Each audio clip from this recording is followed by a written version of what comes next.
Well, welcome to our new studio at the National Real Estate Cafe. You're going to see some changes. We're changing things up. Look at this, our new screen here, so we can do even a better job of explaining what's really happening in the real estate and financial markets and so much more. As much as Don tells you that, the truth is we just wanted to kick back and sit in some couches. Yeah. Yeah, we're going Ellen style. All right, so the report today, we're going to talk about 3 reasons why the housing market is still strong, because we just came out of some really rough quarters. Did we? Like maybe the worst in the last 10 years? Yeah, it was pretty bad. So the media jumped on that and talked about how bad the real estate market was and that it was in trouble and we're headed into a next bubble, and we kept saying no because there's so many other factors, which we're going to talk about in future shows, so you need to pay attention. In fact, you should get these sent right to your phone by texting NREC to the number 58885. And let's go to this first report here that we're talking about, right, Gino? Yeah, so look, pending home sales is a great indicator. It's obviously one of the best things to tell us if there's at least activity and how many homes are going into contract.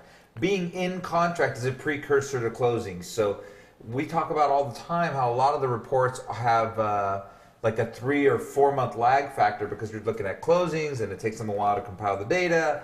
Pending home sales is actually something that's a little more live, so it's a really good stat. So let's go to the report here, and you're gonna see. Look at what we were talking about. October, ooh, not bad. November, ouch. December, horrible, and below 100. That was a defining moment for a little while there.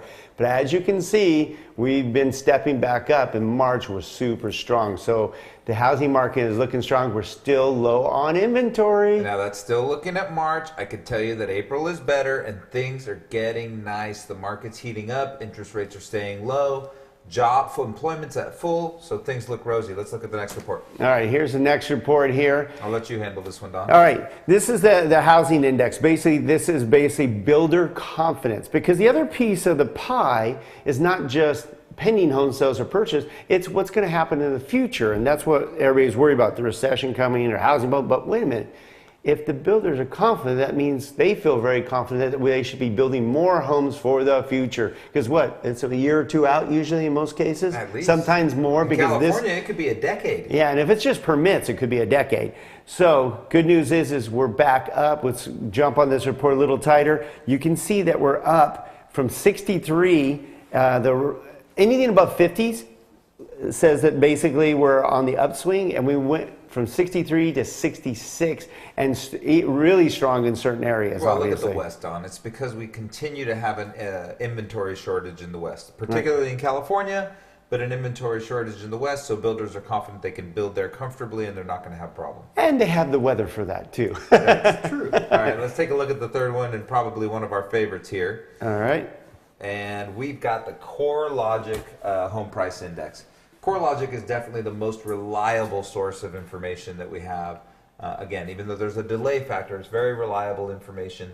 And if you take a look at it, you know, it shows that the year-over-year growth is still 3.7%, which is a solid number. And we've been talking about being between 4 and 5, and that's the forecast. Now, wait, Don. Why would the forecast be 4.8 if we're sitting at 3.7 now? Okay, exactly what we're talking about, and why you need to pay attention to these reports and why you need to share these reports with others, because the media jumped on the fact that we had a couple of slow months due to interest rates that took a little jump for a little while there, jumped in the 5s, which slowed down the market. Stock market had some issues. So between all that, the housing market had 2 bad months of actually probably no appreciation, if anything, some price reductions because of the slowness in the market. And now we're heading into the markets, and the markets are hotter than ever. We see that because we actually are lenders. We actually are in the industry, and our volume across SoCal is nuts right now. Yeah, and one of the measures that we don't have here that I look at is, are investors investing in real estate?